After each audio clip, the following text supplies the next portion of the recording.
दोस्तों, जरा कल्पना कीजिए, एक साधारण सा भारतीय लड़का जो मद्रास की गलियों में खेलता था, अचानक पूरी दुनिया के मंच पर खड़ा हो जाता है। उसे लोग मसीहा कहते हैं, कोई नया गुरु कहते हैं, कोई कहता है कि यह तो ईश्वर का दूत है। लेकिन उस छोटे से लड़के ने एक दिन सारी दुनिया को चौंका दिया, जब उसने कहा, सत्य किसी पथ से नहीं चलता। यही है जे कृष्णमूर्ति की रहस्यमयी जीवन यात्रा।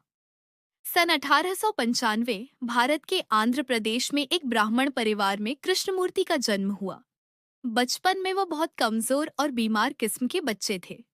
स्कूल में पढ़ाई में भी बहुत अच्छे नहीं माने जाते थे, लेकिन उनके चेहरे पर एक अजीब सी मासूमियत और आंखों में असाधारण गहराई थी। यहीं से उनकी कहानी बदलती है। कहानी तब रोमांचक होती है जब थियोसॉफिकल सोसाइटी के नेता चार्ल्स लीडबीटर ने उन्हें समुद्र किनारे खेलते हुए देखा। लीडबीटर ने अपने साथियों से कहा, यह लड़का भविष्य में पूरी दुनिया का आध्यात्मिक शिक्षक बनेगा। सोचिए, एक मामूली बालक को देखकर कोई कह दे कि यह तो मानवता का मार्गदर्शक बनने वाला है। कृष्णमूर्ति और उनके भाई नित्यानंद को इंग्लैंड ले जाया गया। वहां उन्हें बेहतरीन शिक्षा दी गई, विशेष प्रशिक्षण मिला और धीरे धीरे उन्हें विश्व शिक्षक बनाने की तैयारी शुरू हुई। लोगों ने उनके नाम पर एक संस्था तक बना दी, on order of the star. हजारों लोग मानने लगे कि यही वह इंसान है जो दुनिया में शांति और प्रेम का नया संदेश देगा। लेकिन दोस्तों, यही आती है कहानी में सबसे बड़ा मोड़। साल 1929 नीदरलैंड्स में हजारों अनुयायियों के बीच कृष्णमूर्ति मंच पर खड़े हुए। सबको उम्मीद थी कि वह अब खुद को विश्व गुरु घोषित करेंगे, पर उन्होंने क्या किया? उन्होंने पूरी ऑनर्डर ऑफ द स्टार संस्था को भंग कर दिया और कहा, सत्य किसी संगठन, किसी पंथ या किसी धर्म के बंधन में नहीं बन सकता।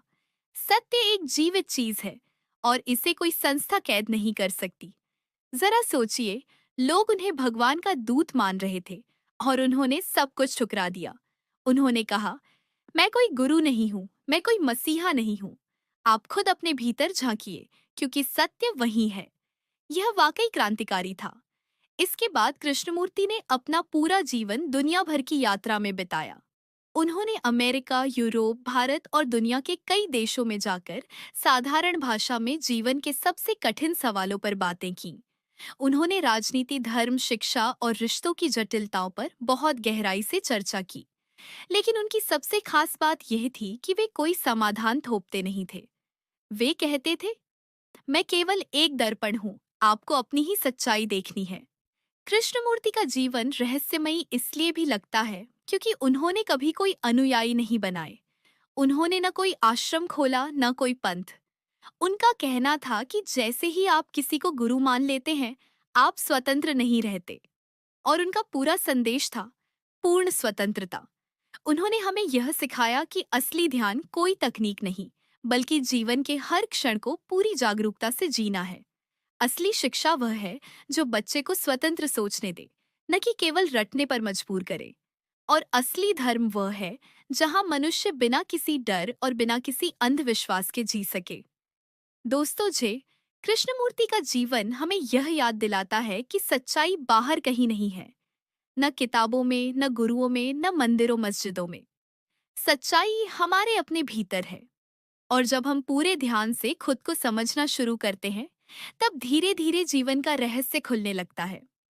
शायद यही वजह है कि आज उनकी मृत्यु के इतने साल बाद भी लोग उनकी किताबें पढ़ते हैं, उनके भाषण सुनते हैं और उनकी साधारण लेकिन गहरी बातों से प्रेरित होते हैं।